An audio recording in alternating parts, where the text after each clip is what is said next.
Hey, I've seen this one. This is a classic. அன்னைக்கு நான் இவர் முகத்துல ஒரு தேஜஸ பார்த்தேன். எதையும் சாதிச்ச ஒரு சந்தோஷம் இவர் கண்ணுல எனக்கு தெரிஞ்சது.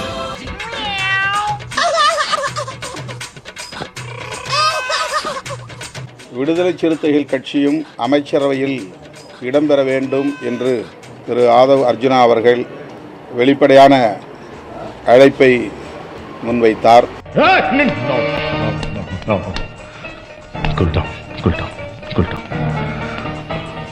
கலந்தாய்வு செய்தோம். பெரும்பான்மையானோரின் கருத்தின் அடிப்படையில் இந்த அமைச்சரவையில் இடம்பெறுவது என்கிற முடிவை எடுத்திருக்கிறோம்.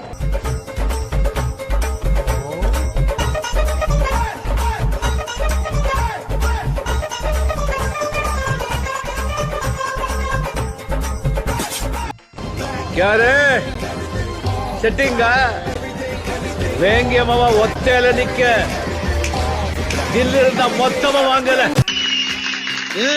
இப்ப போடுற பாட்ட யாராவது மேல அதிகாரி ஊமத்துல எங்க இருக்கா ஒரு கலவரத்தை வித்தியாசமா அடக்க போயிருக்காரு சொல்லு.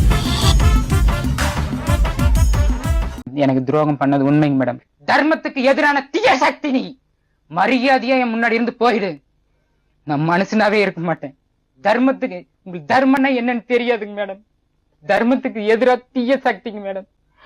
வன்னியரசு ஜோதிமணி ஆகிய 2 சட்டமன்ற உறுப்பினர்களில் வன்னியரசு அவர்களின் பெயரை பரிந்துரைப்பதென்று முடிவெடுத்திருக்கிறோம். அவன் விசுவாசத்தை காட்டிட்டாடா. டேய் எனக்கு இது வேணும் இன்னும் வேணும்டா. இறக்கப்பட்டது குத்தமானா.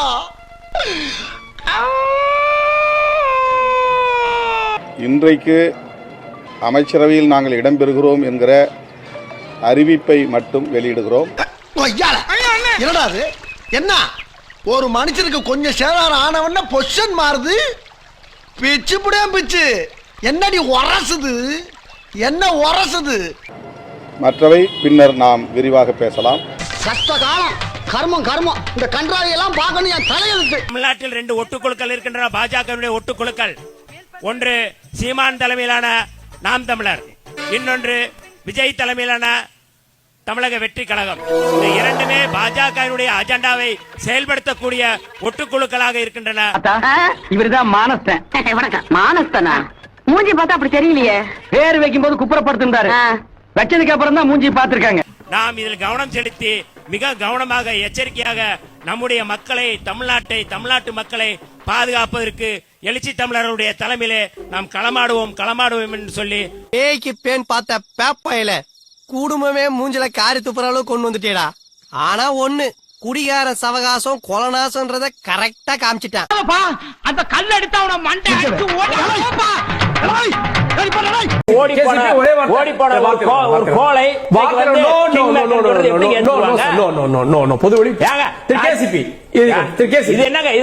கோலை இல்லையாங்க.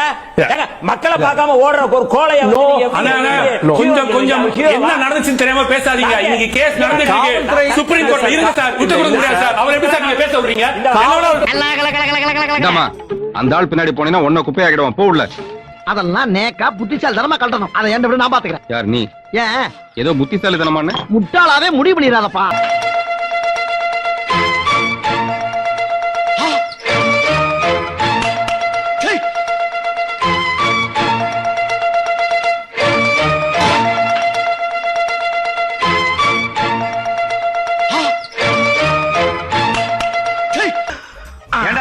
பெரிய ஜென்டில்மேன் மாதிரி பேசினா உள்ள இருந்து இவ்வளவு பொருள் வருது. வெளியில வைக்கிறதுக்கு ரொம்ப பயமா இருக்கு சார். ஏன்னா ஊரு ரொம்ப கெட்டு போய் கிடக்கு.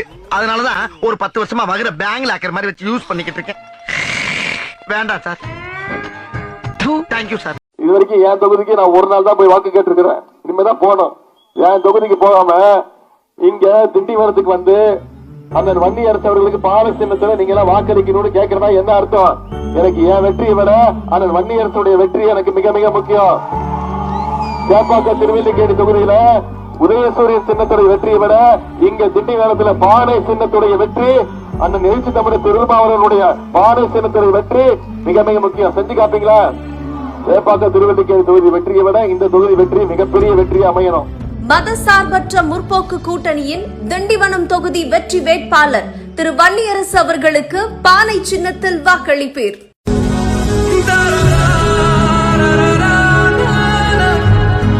பேர் தாண்டா முதுகிலேயே குத்துவோம். எத்தனை நண்பன் துரோகி ஆனாலும் எத்தனை துரோகி எதிரி ஆனாலும் நான் தாங்குவேன்டா. அது அவங்கள தான் கேட்கணும். யார் இடம் பெற்றாலும் அதை பற்றி கவலை இல்லை.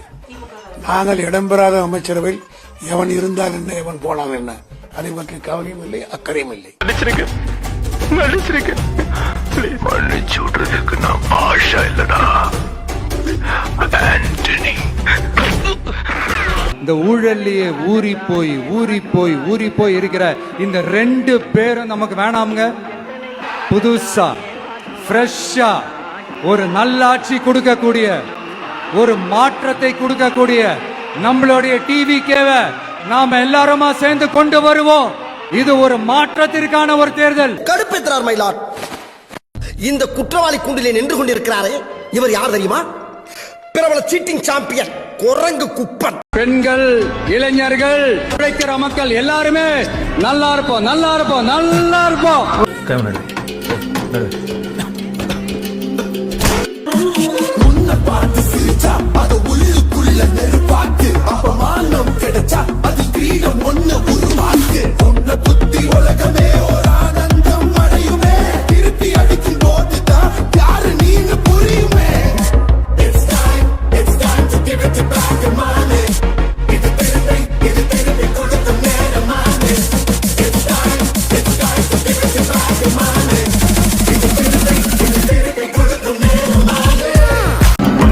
அடுத்து இந்த சட்டம் ஒழுங்கு, அது காணாம போய் ரொம்ப நாள் ஆச்சு. அது 2த்துக்கு முன்னாடி. Yes sir.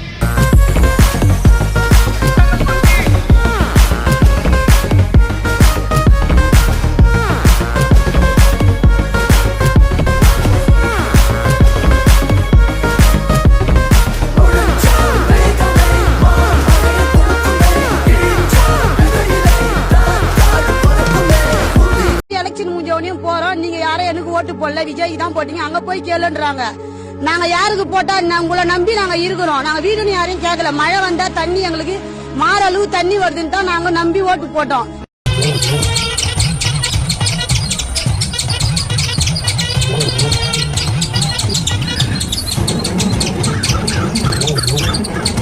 எல்லாருக்கும் வணக்கம்.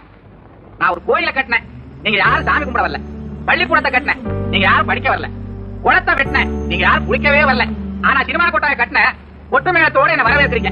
இத பார்க்கும் போது இந்த யோசனை என் அறிவுக்கு ஏன் இவ்வளவு நாளா எட்டலைன்னு வருத்தப்படுறேன். இந்த நாட்டு மக்கள் ஒண்ணுமே புரியாம ஓட்ட போட்டு தள்ளிவிட்டாங்க. ஒண்ணும் பண்ண முடியாது. 5 வருஷம் அவ்வளவுதான். என்னடா மறுபடியும் தமிழ் தாழ்வாயத்தை 3வது இடத்துக்கு தள்ளிட்டீங்க. நீ பேச மாட்டியா?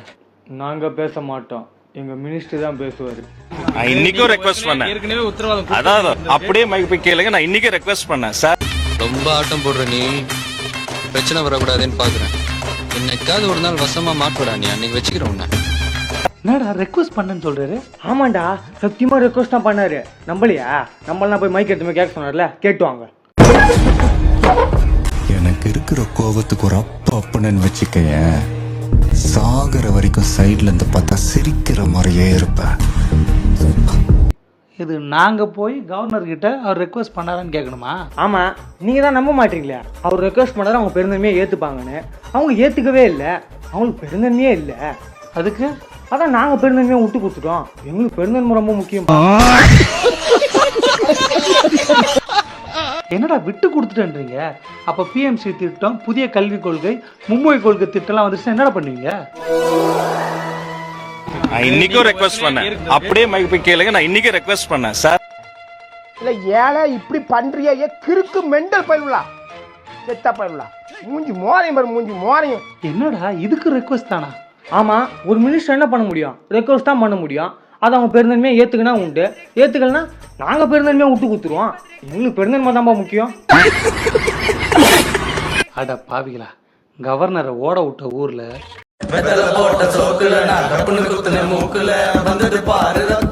ஏன்டா நிறுத்திட்டீங்க? நல்லா இருந்துச்சு பாட்டு.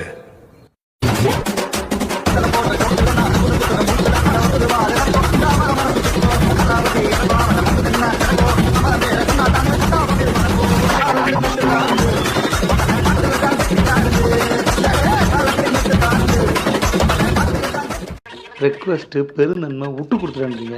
எனக்கு ஒரு ரெக்வஸ்ட்ப்பா, பெருந்தன்மையா பண்றீங்களா? சொல்லுப்பா. தயவு செய்து நாடு கடத்திடுங்களா, அவங்களோட வாழ முடியல.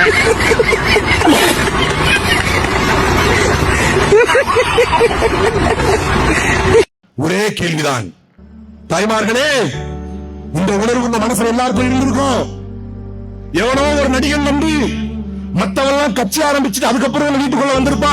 நான் உங்க வீட்டுக்குள்ள வந்துட்டு தான் நான் கட்சி ஆரம்பிச்சேன் டைலாக் அடிச்சா அதற்கு நம்பி உங்களுடைய வாக்கை செலுத்தினீர்களே. அவன் உங்க வீட்டுக்குள்ள வரும்போது புரட்சியாளனா வந்தானா? முத்துவேல் கருணாநிதி ஸ்டாலின் உங்க வீட்டுக்குள் வரும்பொழுது உங்கள் வீடுகளில் எரியாமல் இருந்த அடுப்புகளை எரிய வைத்தவர், படிக்காமல் இருந்த பிள்ளைகளை படிக்க வைத்தவர். உள்ள வந்தா உண்மைதான். எப்படி வந்தா? கூத்தாடியாக வந்தான். நீங்கள் சேர்த்து வைத்திருக்கின்ற காசுகளுக்கு சினிமா டிக்கெட்டுகளை உங்கள் பிள்ளைகளை வாங்க வைத்தார். அவனுக்கு பாலாபிஷேகம் செய்ய வைத்தார். அவனை நம்பி வந்தவர்கள் இறந்து போனான்.